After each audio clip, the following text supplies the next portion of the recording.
Good evening, everybody. On behalf of Institution of Engineers India, Tamil Nadu State Center, we are regularly conducting a technical lecture meeting. Today, we have a lecture in the topic of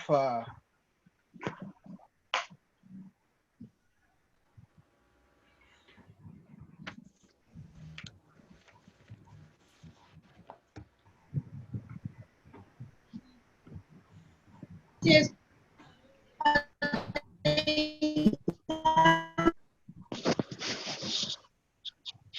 Today we have a speaker, SUBATHRA Rajendran. He is from CONGO. How the local is a scientist from ISRO. He will introduce our today's speaker and topic and everything. Now take over, Mr. Gokul. Yes, sir. Yeah. Thank you so much, Chairman. Good evening to all present here, our IEI members, the presenters, and the speaker of the today is Shri SUBATHRA Rajendran.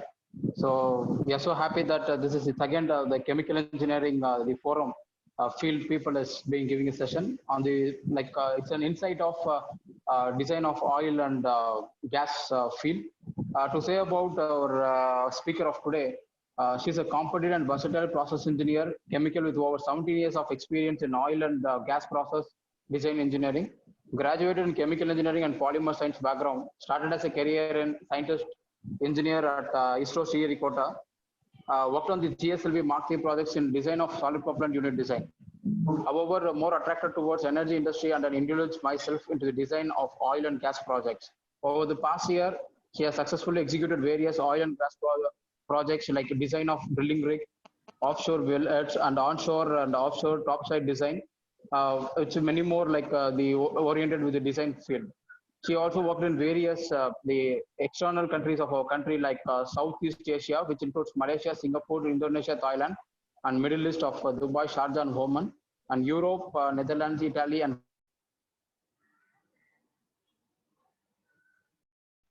What happened, Gokul? Being a student at the university, secured third rank in the degree and first rank in diploma. Also received awards for professional acknowledgement. She received many awards from the IEI. One is the Best Engineer, Women's Engineer Award from Institute of Engineers Tamil Nadu Charter, and Best Women Leadership Award for contribution in process design.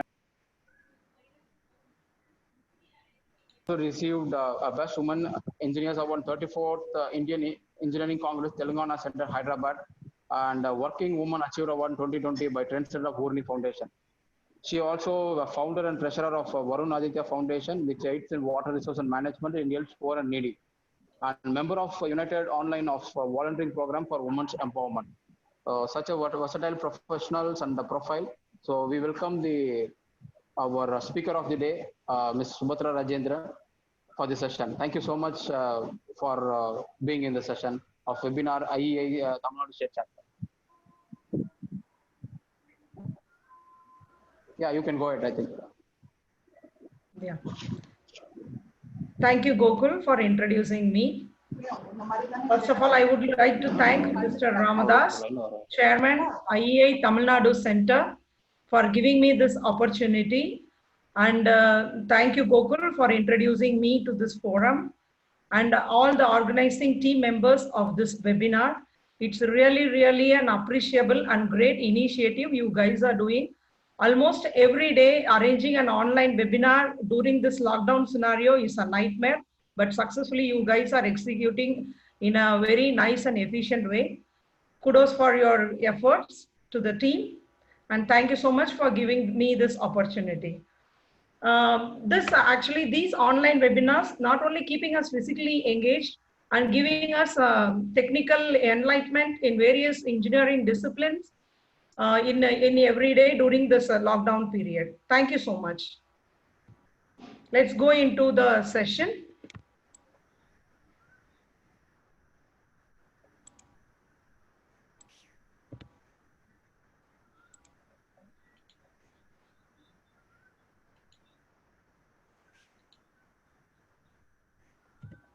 Okay. Today I am going to talk about, let me introduce myself. I am SUBATHRA. I am working as a lead process engineer in a major oil and gas industry in Congo, Africa. In this session, I'm not going to talk about more detail of how the oil is explored, what are the chemical composition inside and how it is being extracted. I'm not going to talk about any chemical reaction or whatever the changes happening inside the atoms and molecules. Being a chemical engineer, I just want to give an overall introduction of oil and gas industry and what are the various operations carried in between, because it involves a lot of complex and more technical evolution happening inside this industry. Now it is the right time to talk about this. That is why I want to give an introduction about this oil and gas industry. Do you think the corona has only spoiled the humans and it only killed the humans? No.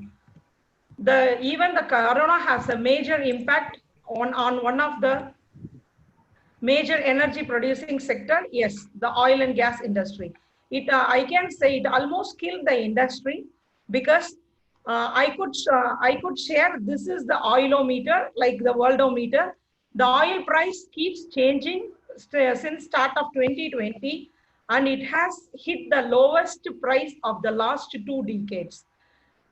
So I can say this as a hellscape, or even the exact fluid description is that unprecedented. Yes, the oil has fallen, the oil and gas market has fallen like anything, and it has even reached the 1 barrel was costing even in less than $1 in USA. This is because of 3 major reasons. One is the corona scare, which is causing the world, there won't be any travel happening. All the production units are shut down, and none of the economy is working throughout the globe. So that is the main reason the oil industry is affected. The second one is the OPEC agreement on the crude oil price. Because of the war between the Saudi and Russia on the oil and gas market, they cannot fix up the exact optimal efficient price for the crude oil per barrel. So this is causing another dip in this industry. The third one will be the lockdown. Since there is a sudden shortfall of demand, even though by cutting the production of some of the units, globally it is not able to manage. This oil, in other term, we can call it as a liquid gold. This is what deciding a country's economy. I could say the oil and gas drilling sector is contributing 3.6% of the entire globe economy. Now you can think of, without there is no people moving and no requirement for oil and gas, it is impossible for the globe to have an economically stable environment throughout the world. So this oil and gas industry has a very long history. There were so many wars happened to make who will be the leader for this industry. So I could say this 2020 is the gravest challenge in its 100-year history. And we are not really very sure what will be the future of this industry in another few years. Hope the industry will get back in the like before. So in my presentation, I am going to talk about what is an oil and gas industry and what is the importance of energy in our lives, and overview of oil and gas supply chain, where from the crude oil and the natural gas is coming from, and how they are getting converted into the finishable products, which can be used by the humans, and how they are delivered to us, and what are the who are the major players in this oil and gas industry. So by the end of this presentation, you will have an overall view about what is the process and procedures happening across this industry. So it will be for the chemical engineers, it is like just refreshing their basics again on oil and gas industry, and people who are already working in this oil and gas, it is just again refreshing their basics. And for the people who are not into this oil and gas industry, it gives a very good idea and explanation of whatever the major process happening inside and what will be the various sectors involved in this oil and gas. Let's see why oil and gas, it's very critical and crucial for our life. We use the oil for in all part and parcel of your life, especially for transportation. That comes the first to move our car or two-wheeler. We need the petrol and diesel. Even the air flight, to make the aviation industry, we need the jet fuel. So it is very crucial that oil and gas is mandatory in our life. Next comes for generating the power. There are new technologies because of the non-availability of the coal and more economical challenges on the hydraulic sector. There are so many power plants which came up in recent times, which is using the compressed natural gas for the power generation. Coming to the another aspect, even for home activities, for the kitchen or for cooking, we need LPG. So nowadays, I think we rarely see the solid fuels used in household. We already changed it to either liquid kerosene or we are using LPG in most of the homes. Next comes the derivative of this oil and gas. The crude oil is later converted into a petrochemical product, which we are using in all our appliances, even starting from mobile phones till the whatever the beauty creams and the pharmaceuticals items, everywhere we use the oil and gas derivative nowadays. The final leftover, which is the asphalt or bitumen, also used for the road laying. So each and every part of the oil and gas system is very important and it is useful to the humans. Let us see how this oil and gas is formed. The oil and gas is mainly formed from the accumulation and decomposition of plants and animals, marine animals, which which are buried long years ago. Because of the high pressure and the temperature exist underground, they are converted into oil and gas. So this oil and gas basically contains hydrogen and carbon atoms. That is why we name them as hydrocarbons. The another usual term how we quote this oil and gas industry is a petroleum industry. Petroleum means rock oil in Latin. So that is how the word exactly matches. And nowadays, even the oil and gas industry is also called as a petroleum industry. There are only two derivatives. The liquid which is coming out from the reserve is called the crude oil, and the gas which is coming along with the crude is called the natural gas. Both exist in the gas and liquid form at room temperatures.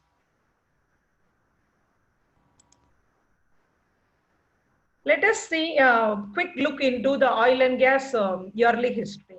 We have been using oil for so many years and so many millions of years without knowing it. Yes, it is coming from the underground and it needs a proper treatment. So in olden days, especially when there was a leak from one of the Rocky Mountain near Azerbaijan. When they kept near flash near that leakage, it created a fire and people thought it is a God's creation. So they started worshipping, and somebody has built a temple. Still it exists in Azerbaijan and they called it as Adiges Fire Temple. Slowly, about 6,000 BCs, the thick gummy asphalt, which is buried in the underground, were used as waterproof for boats and even for heating the homes. Later, in 3000 BCs, the history says that the Egyptians were using the asphalt for construction of pyramids and to use as a grease for the axles of Pharaoh's chariots, and as and they can even be used for embalming the mummies and medicines. In olden days, the oil from the whale is used to light the lamp at homes.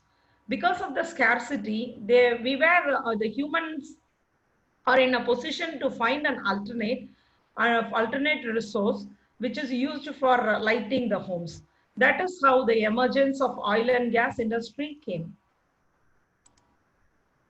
Let us see how the modern oil and industry, modern industry came into the loop. It happened during the 18th century. when Abraham Jesser of Nova Scotia, he just invented a process to replace the whale oil. Somehow he managed to make a kerosene composition from a coal, and he started using it for lighting the lamps. That was the first evolution of the modern oil and gas industry. Slowly in the 18th century, in 1858, James Miller Williams, a carriage maker from Canada, he made the first discovery at Ontario, Canada. Nowadays that has been used as that plant is oil field is already depleted, but it has been marked as like a museum for that was the first discovery made by the humans. Followed in 1859, the Colonel Edwin Drake discovered another format, that is, we can say, enhancement of the discovery, and he implemented a process called drilling. He drilled a well to a depth of 21 meters. That is where the first drilling industry existence came into place. That happened in United States. That is why we can still see many of the drilling companies, they name their well as Drake. So, and following that, the invention of and the growth of automobile industry, the invention of gasoline engine and the diesel engine boosted this oil and gas industry to grow in a massive scale. Let's see what is the business perspective of this industry. It needs a very huge investment. Yes, we need millions and billions of dollars to construct an oil and gas production as well as processing facility. That is one of the reasons we could hardly see major companies are only involved in the business. Other companies are not involved in production. They are only either in the distribution or the downstream process making. The next point which is involved is the high risk. Because the oil and gas is coming from the underground, there exists a high pressure and temperature, and the characteristics of the crude and the gas is more challenging to design a plant, and it has to be safely designed, or else it may lead to an explosion which could cause the damage to asset and damage to the people. That is why in all the oil and gas plants, the safety is maintained as a first priority. The third one is that it needs a long-term investment to get your returns. At least minimum of 5 years is required, and even for a break even, it may take further long time. This oil and gas industry will start generating your revenue maybe after the payback of 2 or 3 years. And the next point which is governing this industry is the high regulation imposed on its discharges, especially during production or after production. There is very stringent and strict rules and norms applicable for the disposal, even for the production. We cannot just like that send our oily water into the sea, because it is very harmful and toxic, which is not good for the marine and human life. And even the gas which is disposed from the oil and gas industries cannot be left just like that, because it has hazardous component in it. One example I could say, the recent impact of the Vizag plant, it may cause dizziness and sometimes it may lead to death. The other one is the impact by global politics. Yes, this oil and gas is called as a liquid gold. So all the countries are around the globe have a big competition, like who will win this, who will have the more reserve and who can produce more. So it has a very huge impact on global politics. The major challenge which I could say, which is involved in the oil and gas industry, is it is more technologically intensive. There are more complex process which is required to produce and refine and treat the hydrocarbons. So it needs not only the technology, it needs multidisciplinary, like the mechanical engineers, electrical engineer, instrument engineers, telecom engineers, to work together and make a oil and gas processing plant.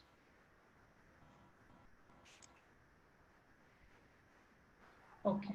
We have seen how the oil is formed and why the oil industry, why we need the oil, how the industry is emerged, everything.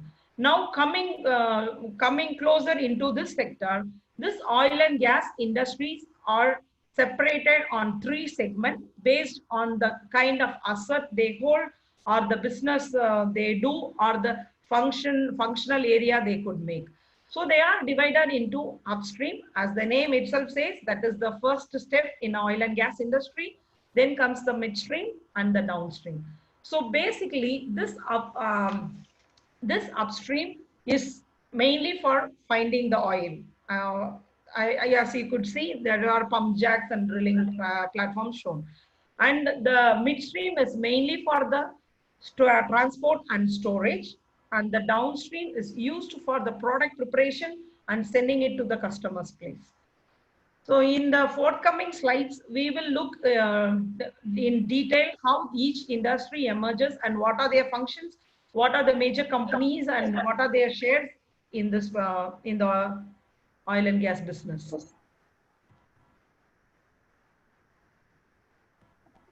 Okay. The first segment is the upstream, which is also called as the exploration and production. As the name says, this is the first process. The main scope is to search for the reservoir. Then you have to start recovering the hydrocarbons and keep that hydrocarbon production continuously, so it can be used for the further processing to get your get the petrol, diesel, or kerosene and the petrochemical products. So this upstream is basically all about wells.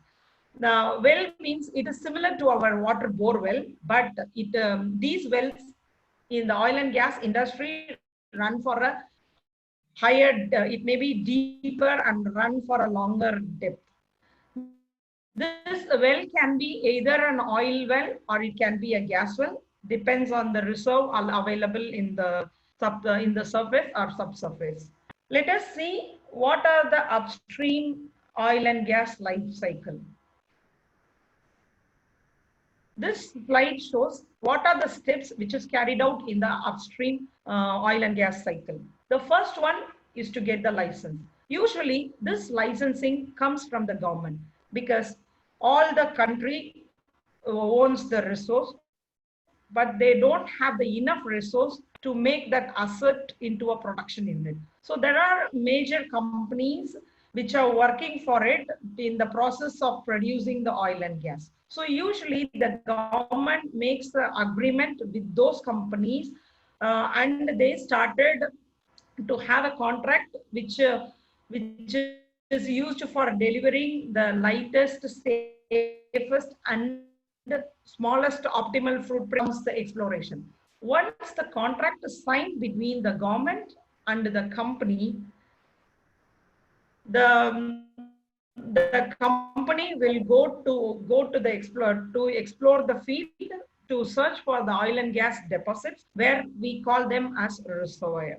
And the Speak near the mic. third step, once the discovery is found, yeah, we need to know how much oil and gas is how much oil are entrapped into the reservoir. And the chemical composition may vary for each reservoir based on the geographical location and based on the character process is the development. Okay, now I signed a contract. I know where is my oil. I made the plan. Then now I need to know, okay, I have this much quantity of oil to be produced from my reserve. What will be my development? What are the equipments I need? What are the facilities I need to produce the oil and gas safely and efficiently? That is the next step. The next, once the development and the design and even the commissioning and construction is made, comes the production. So I made my plant, it is running safely and efficiently. Now I need to start production. All the oil and gas system are designed for a design life of 20 to 30 years. Some reserve can work much longer, more than 30 years. The maximum would be 50 years a lifetime. So we can see one by one what are the detailed steps involved in the upstream oil and gas sector. The first one is the exploration. The exploration involves a lease agreement and the permission from the government to find the reserve and get the permission to drill the hole and get the oil and gas out of the well. So the next comes the appraisal. So okay, now I made a exploration. I know where is my oil and gas. So they make appraisal. What could be my reservoir size and what is the volume entrapped? So how much I can produce every day, and what is the characteristics of my oil? Basically, that depends on the temperature and pressure of the well, and the product viscosity, composition, and contaminant percentage needs to be checked. Okay. The first process is the seismic survey.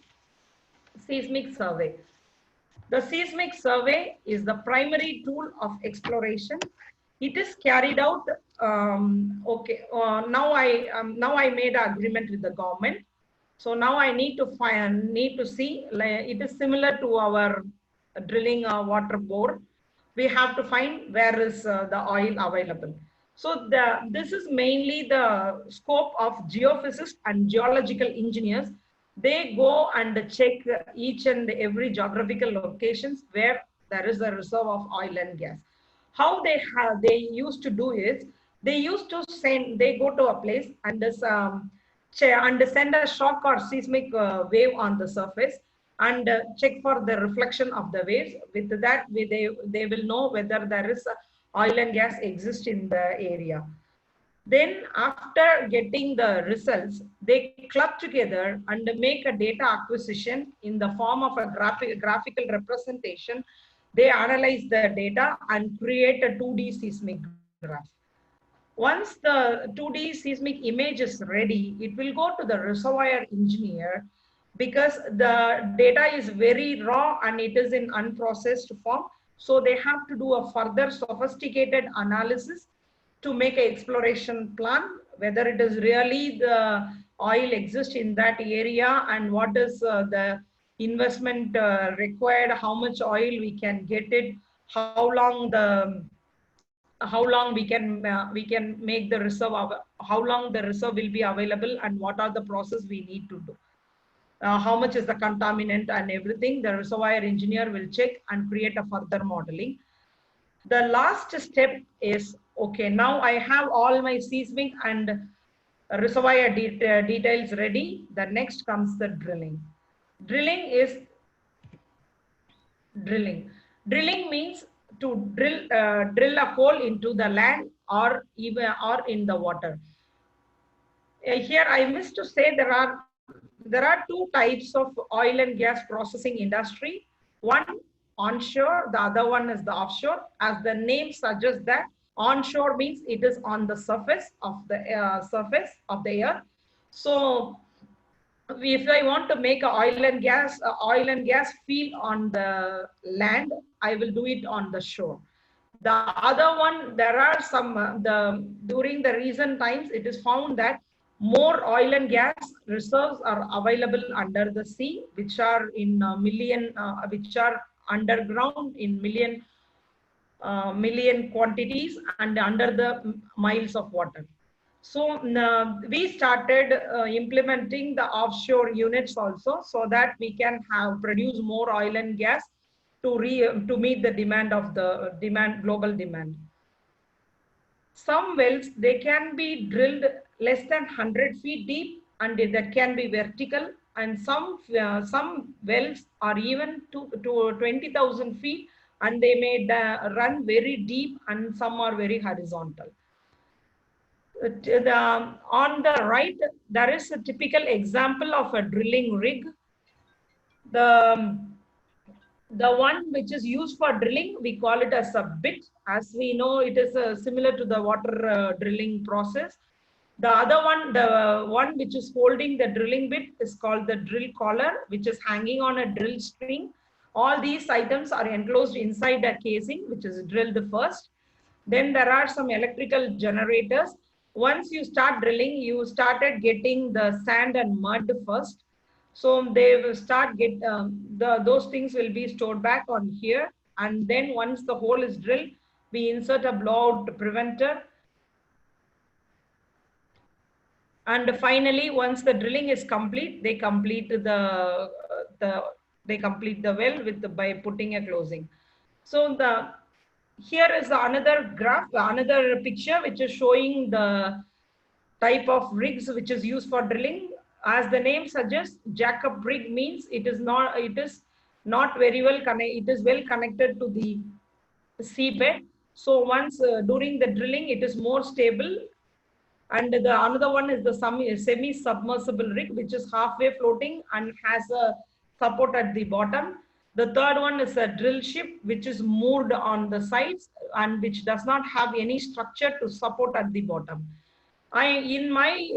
In my presentation, I'm going to concentrate more on the offshore industry because that is more challenging for so many reasons. One, you have to transfer the entire tons and tons of steel into the water and make a platform to produce the oil and gas facility within the short allocated area. We have to make use of more production. So that is one of the more challenging aspect of oil and gas industry.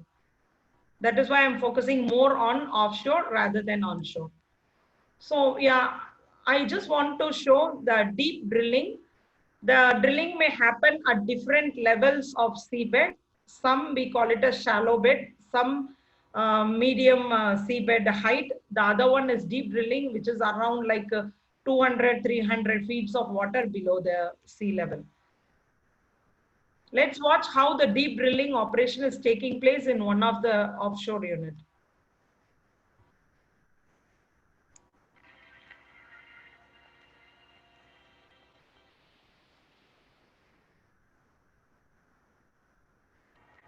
Please your volume little bit. How does the deep sea drilling vessel CONGO drill into the sea? Sorry.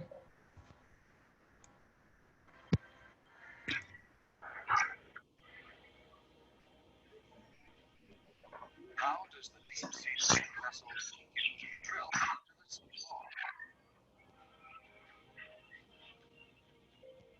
When the vessel arrives at the drilling site, it receives a satellite signal that helps the vessel pinpoint the exact position required. The vessel has certain colors that rotate the full 360 degrees and keep the vessel in one position, preventing it from drifting due to the wind, waves, or sea current. First, the conductor pipe is installed. As the drill pipes are connected, the conductor pipe may guide or run down to the seafloor. After the conductor pipe penetrates the seafloor, the drill pipe is released and pulled back. Increase the volume. Large drill bit to the bottom of the drill pipe is run down to the seafloor. Okay. The drill bit is pushed down to the bottom of the hole through the conductor pipe. The drill bit rotates and drills the sediment and rock below the seabed. Seawater is sprayed from nozzles on the drill bit to raise the cuttings to the seafloor. After drilling several hundred meters, the drill bit is pulled back to the vessel. A casing pipe about 50 centimeters in diameter is set into the drilled hole to keep it from collapsing. The casing pipe is run down through the conductor pipe and is inserted into the hole using the drill pipe. Cement is pumped into the space between the hole and the casing pipe to fix the pipe in place. After cementing, the drill pipe is released and pulled back to the vessel.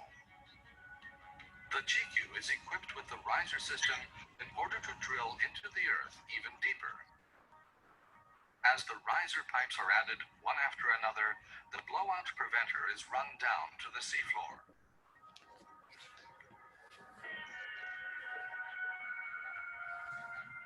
The blowout preventer is connected to a wellhead which is located on top of the casing pipe. The vessel is now connected to the seafloor via the riser pipe. A drill bit, smaller than the one first used, is run down through the riser pipe and casing pipe.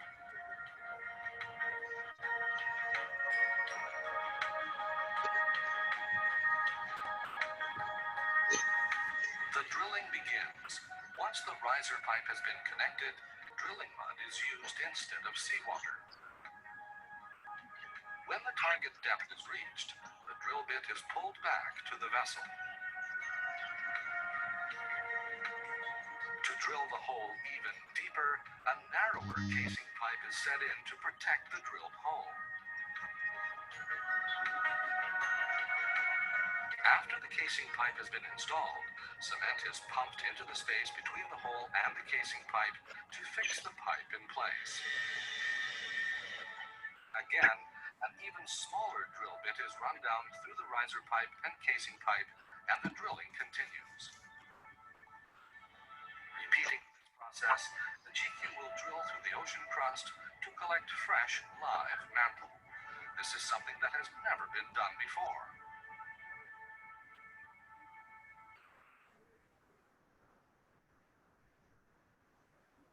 Okay, it seems to be very easy, but there are a lot of challenges in doing the deep sea drilling. The roughness of sea make the process more complicated and more difficult, and we have to look into all the parameters of the employee safety, equipment safety. Even many times it have lead to an explosion. So coming back, okay. Now I found the reserve. I drilled my well. The next step is I need to bring my oil to the surface. So I need a production facility where to treat the recovered oil, which is coming from the reservoir. So this production sector basically maximizes the recovery of the petroleum from surface or subsurface reservoirs. So in this picture, you can see, say example, as I told you, I am more focused on the offshore industry because this is one of the challenging industry, and there is a risk of even the one drop of crude oil into this can be harmful for many marine organisms. So that is why I focused more on the offshore rather than onshore. So from the reservoir, I made a well. Now I'm making a surface treatment facility where my oil and gas are treated, and now I have to transport them. Since this is very far from the shore, it may run for a longer kilometers. So I need a kind of pipeline to transfer my produced oil and gas to the shore, or sometimes I may need a temporary floating storage space where I can send them and can be later shipped through a oil tanker. So basically, my production facility means that there are set of equipment which is used to lift my oil and gas to the surface, process them, and then to export. Based on my location, it can be surface or subsurface. And I need an optimum facility based on my reservoir size, depth, and my contract duration. Say example, the government is allowing me to explore the oil and gas and produce it for 20 to 30 years. So I should design my system accordingly, which is very stable and well enough to produce for 20 years of time. Then comes the wellhead. So looking at this figure, I can explain that with the figure. So the one which is supporting the steel structures are called the jackets. As the name shows that it is the overall covering up of my drilled wells. And from the drilled wells, there are some pipelines which is coming, which is transferring the oil and gas from the seabed to my processing unit. Those are called the risers. And coming back on top of the processing facility is my wellhead. where this is the covering part of my well on this, that is the interface between my surface and subsurface. Then comes my topside unit, where the processing happens and where the pumps are located for transport. You could see in many of the places there is a flame which is burning from oil and gas industry, which is called as flare. The produced gas inside the platform, we cannot straight away dispose it to the atmosphere because it may be toxic and hazardous. So we have to burn it and send it at a higher elevation so it could easily disperse in the air. So basically the surface production facility has three major units: the wellhead, processing, and the export facilities. So coming back to the support structure, the offshore facilities are classified into two. One is bottom supported or the floating or subsea system. You could say, you can see from the picture, the fixed platform means that all the tree structures are basically clinged into the seabed. The advanced version is the compliant tower, which where we have designed it to reduce the amount of steel which is involved to support the topside facility. The next version is the tension leg platform, where it is like a spring. All the rope, all the tension legs are supported by a iron plate, steel plate here. Another version is to rather like to lower the load. We have a mini tension leg platform, so the load will be equally distributed across the leg and the strings. So yeah, these things are possible when the water depth is like a medium or low level, maybe in 200-300 meters of sea level. There are some reserves which are found further deep into the ocean. There I cannot put all my concrete structure and provide a fixed platform, which may be very, very expensive, and the stability of the platform cannot be guaranteed because this has to run for a longer kilometer. The breakage of any in between, there is a breakage or leakage, it is very difficult for me to trace and support. So the new advancement which happened in the subsea support structure is the floating production and subsea system. So the platform can be hooked like a ship with the spars available. You can see from the picture, this is the spar platform where it is hooked up with the strings at a triangular shape. So it reduces the amount of steel which is required to support the structure, and it can be easily one more advantage of this floating production is that once my production is finished, I can easily move this platform from one location to another. So it is a cost effective and movable solution, and which can be used for deep drilling also. Okay. Now we talked about the support, how to drill the wells and everything. Okay, now I have my oil which is coming on my surface, which is a crude, which is not in a, it is in a raw form, which is a multi-phase, means that it has both gas and liquid together, which is coming there along with the water because it is coming from the seabed. So for treating that, I should have a separator where this is the first primary separation takes place, where the gas and the liquid means it is the oil along with the water is getting separated and sent for the further processing. This gas is almost like I designed this separator basically to have less liquid carryover, so this can be used for directly to the gas processing unit. The liquid which is from the downstream of this two-phase separator is sent to a three-phase separator again, because there may be some gases which is carried along with this oil. So I need to further separate that gas, and based on the density difference, I allow the residence time inside the separator for the oil and water to get separated. So the oil will be taken for sales, that means for exporting to the onshore, and the water which is coming out from the bottom of this vessel is further treated and sent for disposal. Okay. This is another advancement which has happened in the upstream sector. Just now we have seen that the water is sent for disposal. Over the period of time after the development in the oil and gas industry, scientists have done a research rather than wasting this water, why don't we resend it back to increase or enhance the production?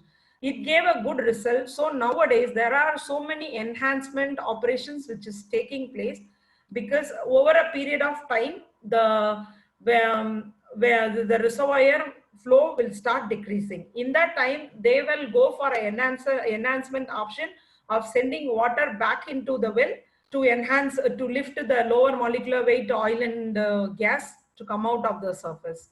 The another process is we have seen the gas which is coming out here. This also can be further sent back to the well to improve the production. So this is a typical processing facility which is available on my topside unit. So once I connect, the offshore structure has not only one single well, it has so many wells drilled on one cluster. So all these wells are connected to a common manifold. From there, it may go to like it can be treated as a unit, one unit dedicated for this much quantity of oil and gas, or the entire unit can be sent to a one single treatment unit. The advantage of having different train is to just segregate load across the platform. So you don't need a higher structures, or you can have a small size equipments that is easy for handling. So the similar way it comes to the separator, where the gas and liquid got separated, and I allow more residence time based on my density difference, the oil floats, and which will be taken for my further processing, and the water which is produced in the separator, which will be sent for further treatment, because there is a stringent norm that I could allow only 40 ppm of oil droplets into my water, which is sent further back into my sea. So we need another sophisticated complex design for treating my produced water, so that it will follow the norms of 40 ppm of oil particle which is sent back to the sea. The oil which is coming from the production separator is further treated to remove the salt and the sediments, and then sent for the transportation to onshore via pipeline. And the gas, this gas, if we want to send back to the well, we cannot send it just like that, because once the gas reaches the surface, the pressure will go down. So again, we have to increase the pressure of the gas with the compressor, then send back to the, it can either be transferred to the onshore, or it can be sent back to the well to enhance the production. So we have seen there are so many equipments and structures involved in operations. Let us see how these offshore units are transported and installed in the seabed.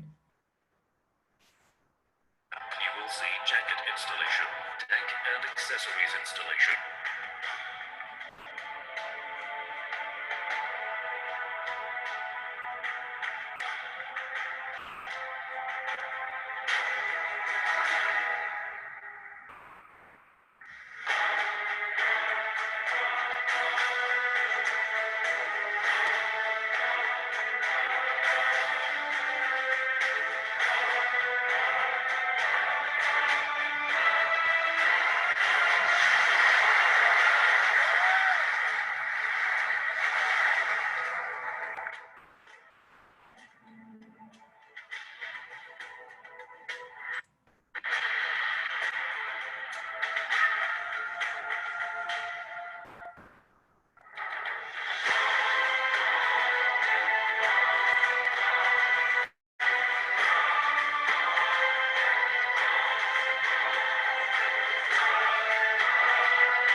to challenge, to succeed. Okay. In animation, it seems to be easy, but it takes months for the topside facility transportation, like for transporting the jacket and the topside facility to reach the offshore area. Okay. Now we have done the production. So the oil and gas flow will not be the same over the period of time. It is an inevitable fact that each production will start depleting. So it is the production profile, it's like a plateau. So we can see the production rate versus the years. So it will be ramped up in the initial year. So we call it as a primary recovery. And with some the enhancement method we have seen, like sending back the oil and water back into the well, which increases the secondary recovery. And again, even then, with the enhancement done, we are not able to recover more oil and gas further from the reservoir. So the well started depleting, and we call it as a depleting phase or decline phase. If possible, they go for a tertiary recovery. If not, then we have to abandon the platform after the design life is done. So the government again make a stringent norm for all the oil and gas company that the well should be permanently closed and sealed. The surface facility, whatever we have brought back into the sea, should be removed properly, and the site must be restored as close to its original condition. You can see in the picture, this is how the abandonment of a platform takes place, and the one which is carrying the structure, we call them as barge in the oil and gas industry, which is used for transporting the structure and the topside facility from the shore to the platform, shore to the offshore area. Okay. Now let's see who are the major oil and gas companies who are involved in that.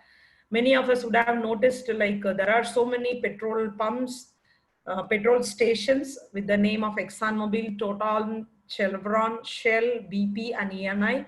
They are the predominant companies which are involved in exploration business, and some many government will not allow all the MNC companies to come and do the exploration in their country. So say example in India, we have our own national oil company like ONGC, HPCL, BPCL, which is used for the exploration and the exploration and production facility is handled by the government. There are no any major MNC company who is involved in our exploration business. Maybe if they want to do it, they may be in partnership with our national oil companies. Another, even in other countries like Oman, Malaysia, Thailand and Vietnam, there are many national oil and gas companies, and now they started sending their crude to India and some Middle East countries also. Okay, now I say that these are the companies which is owning their asset. For making their asset to work, there are so many companies who are in the supporting activities. There are many companies who are specialized in the exploration service like Baker Hughes, Schlumberger, and for the drilling, the same Baker Hughes, Schlumberger, Weatherford, and well completion activity. There are so many companies involved only in doing the well completion services. And a few companies, they are helping out in making the design of the production service, or some they do the commissioning and construction part of it. And there are many companies who are involved in manufacturing the jackets, offshore rigs for drilling and making the support structures. Okay, this is how the upstream sector works. Now coming back to the midstream. As we know, upstream, it's about the finding the oil and making the crude. Coming back to the midstream, it is nothing but connecting the production area and the population centers.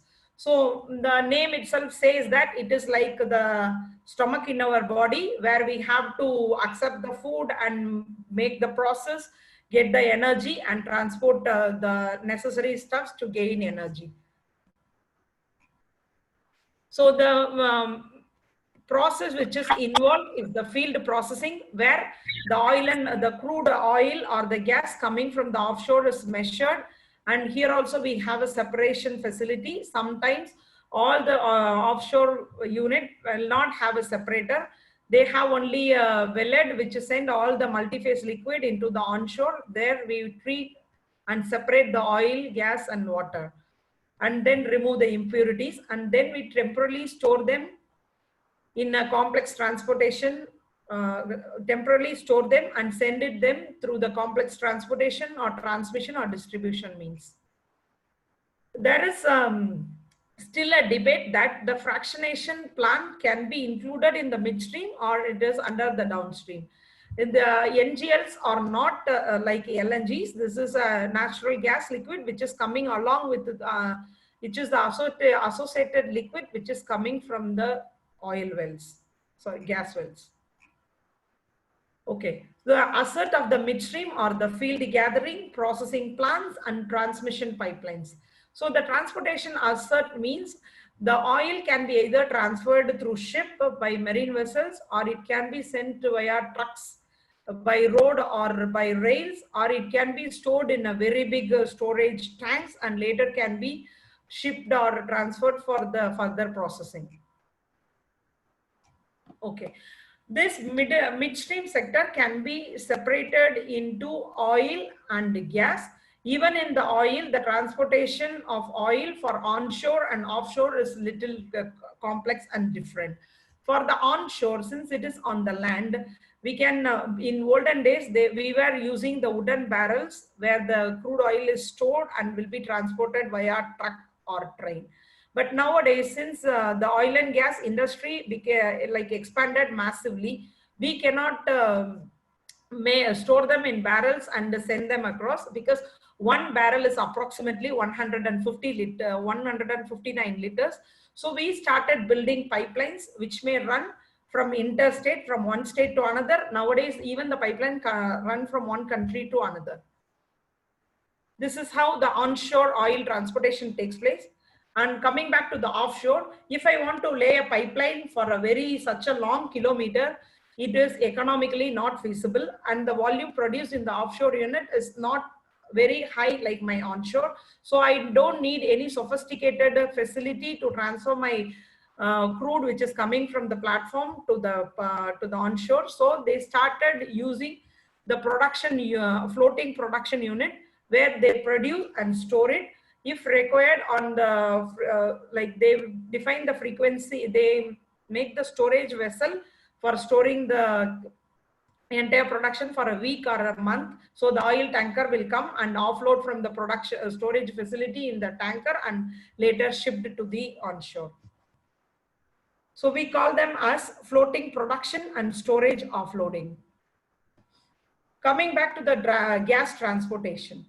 Before, the oil was given more priority because every barrel of oil was money. The gas which is coming along with the oil was not used before. We just burn it or then flare it. Now people has realized that even this gas is also of a like economical value. We started implementing even in the cars, we started using the gas as a fuel. So this only after the gas can be monetized. Nowadays, many companies are focusing on the transport of gases. Since if you want to store or handle the gas for such a long, huge quantity, it is very difficult to build a very big pipeline. So we cannot be easily stored in gas phase. So it is easy that if it is converted into a liquid and then later transferred to the shore and converted as a gas, we call them as liquid natural gas. In this case, how it happens is this gas is transformed into a liquid by cooling it to minus 160 degrees centigrade. That means that at a cryogenic temperature, so the gas is changed into a liquid phase. Then it is easily for and the volume is also reduced to 600 times, which occupies less storage volume compared to the gas, which is which can be easy for easy transfer. So this liquid can easily be carried by a truck rather than providing a very sophisticated long pipeline with the higher capacities. So this is the new advancement which has happened in the oil and gas industry, which is LNG, the liquid natural gas. The first LNG plant is built in Ohio, US in 1940. This became very large and complex, so it cannot be built on the sea, it has to be on the shore. First, the same process what we have explained before. The LNG is basically a lower molecular weight hydrocarbons, which is ethane and methane, which will freeze and then converted into a liquid, and with the use of a refrigerant by cooling methodology. Then this LNG can be stored on the LNG tankers, brought to the onshore. Then again, this LNG is transferred back to again changed phase to a gas and sent for further power generation or using as a gas in our gas for sending this to the gas station for the consumers. So the process involves treatment, the condensate removal. There are some carbon dioxide coming along, and there are some toxic components like mercury and hydrogen sulfide. So we have to remove all these components from the gas, then refrigerate, liquefy, store it, then it can be again changed into a gaseous phase and transported and marketed. So this is how the evolution of LNG. And since it is built on the offshore, for me it takes again a long time to transfer my offshore production to the onshore, then sending it back to the onshore. To further cut down the production time, there is a new technology which is developed because of the problem with the land acquisition of LNG process and economically challenges to build a long pipeline. We go with the floating LNG. There has been a long research carried out to make this as a floating platform, and this floating platform is first built by Shell Prelude in 2015, which is in the Broome in West Australia. This is a typical picture of the Shell FLNG. You know the size, it is 4 times bigger than the football field. This is one of the biggest vessel which is built so far. Okay, the final one is the downstream industry. As we have seen, like this is like again coming to the body part. We saw about the upper part of the body, then coming back with the stomach. Then we need the coming to the legs, which is used to transfer from one place to another. So with my crude oil, I converted into a I separated my oil and gas. Now I have to make them for my final product. So this downstream industry basically involves refining, supply, trading, marketing, and retailing. So this is basically a margin business. So this margin means the difference between the cost for making the product and minus the cost of the crude oil. So it is directly linked with the price of the crude oil. When the crude oil price is high, obviously the downstream price will go high. So the downstream industry is responsible for refining, distributing, and sending to the customers. One typical example of gas is to refine from the natural gas, we have to refine the LPG, so it can be used for home cooking. And the intermediate product, which is getting as a byproduct, can be used as a fertilizer and pesticides. So I will just run through the video. We are running out of time. Refining begins with a process called distilling. After oil is superheated, it becomes vapor. The vapor is fed into the distillation unit. As it rises and cools, the vapor turns back into a liquid. Using stacks of trays, the liquid is easily collected and separated by weight. The lighter and medium weight liquids require less processing before they're ready to be used in cars and trucks. The heavier liquids need more processing to become useful.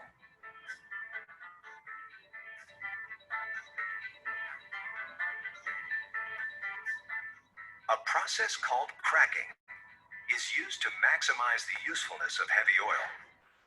Heavy oil has long strings of carbon and hydrogen molecules. Using a catalyst, these molecules can be broken into smaller chains, transforming the heavy oil into lighter, more valuable fluids. Reforming is a process that increases the amount of gasoline produced from crude oil. One of the products separated in the distilling process is a liquid called naphtha. The number of carbon atoms in naphtha is about the same as the number found in gasoline, but their structure is more complex.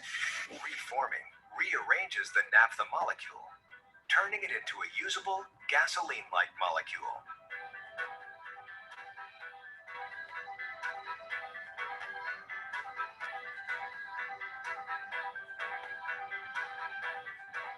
Blending is a process of mixing different refinery products to make finished petroleum fuels.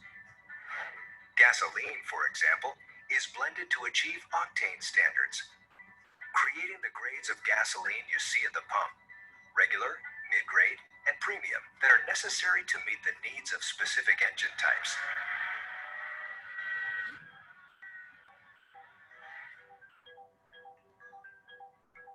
Treating is a process used to produce cleaner gasoline, which helps protect both the environment and our health.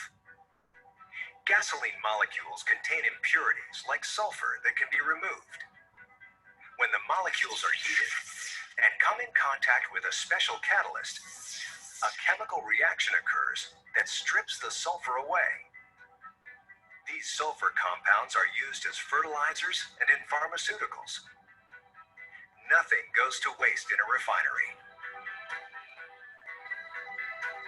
In fact, by expanding existing Okay. So we could find the petrochemical everywhere. So this COVID has proven that oil and gas has emerged as a part and parcel of our life, because starting from the hand sanitizer, PPE, surgical equipment and ventilator parts, all are the byproducts of the oil and gas industries and petrochemicals, which is coming out from the refineries. So basically the ethylene, propylene, butadiene, which is used for making the synthetic rubber and plastics. And this can be used for making agrochemicals, adhesives, and making the clothings, and used for making the bulk chemicals also.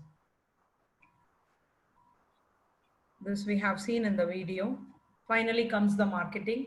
So now I manufactured my product. Now it has to reach to the customer end. So the downstream consumers include the commercial and retail consumers. Commercial means like the petrol stations where you can go and get like put the petrol or diesel on a volume basis, and the retail business where the crude is further sent for the further treating and manufacturing of the finished products like pharmaceutical medicines or fertilizer and so on. So the commercial consumers include petrochemical and industrial manufacturers, utilities, especially for the power plants, and the transportation fleets and municipalities. So the downstream is basically, it's a product pricing. So it is highly depend on the oil price, as we have seen before. So the specialized product like lubricant and other things are less sensitive to oil prices, because it is like a byproduct of the refinery unit. So coming back to the boundary, actually the boundary between the upstream, midstream and downstream is not very clearly indicated. So I can't distinguish, like as we have seen, the processing can be included in the upstream part or also in the midstream part. So the pipeline from the upstream industry can run up to the downstream industry. So the upstream owner cannot say that I don't want the responsibility on the midstream company. So the another revolution of the FLNG and the LNG is booming a lot. So the oil market is replaced by the gas market due to large investment and complex requirement. Company can involve in one sector only. Usually very few companies, as I have mentioned, the multinational companies like Shell, ENI, Exxon Mobil and Petronas, they have integrated oil and gas companies, which means that they have the upstream, midstream and downstream processes. With that, I finish my presentation. Thank you. Thanks for your time. Any questions? Thank you. Thank you, Mrs. Subhatra. Kindly stop your sharing the screen. Okay. People will ask that any query. I think you have given the excellent presentation today. I think most of the participants will know about that. What is the oil and gas industries from starting itself. I think thank you from once again. Thanks, Mrs. Subhatra. On behalf Thank you. of engineers, we are giving. I think you are given the excellent presentation. Thank you. Thank you. Thanks for the opportunity. Question and answer is there. Kindly, Venkatraman. Yeah. My question is on well versus an onshore well. I was told that there is a big difference in cost between an offshore well and an onshore well. Under Yes. these conditions, do you think when the oil prices are low, whether the offshore wells will survive because the cost of drilling is much higher in offshore wells than in onshore? Okay. I could say like each industry has its own pros and cons. You cannot make everything under a sea because it needs a lot of challenges, as I told you. Even for production and exploration, you have to like shift all your manpower, all your transport facility, everything to the sea, which makes it obviously more expensive. So it depends, and again, it depends on the depth of the reserve available.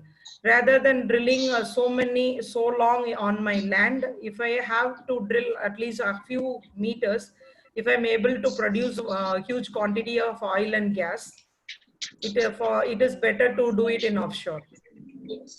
So it varies or depends on so many parameters. Each unit has their own advantage and disadvantages, which has its own capex and opex cost.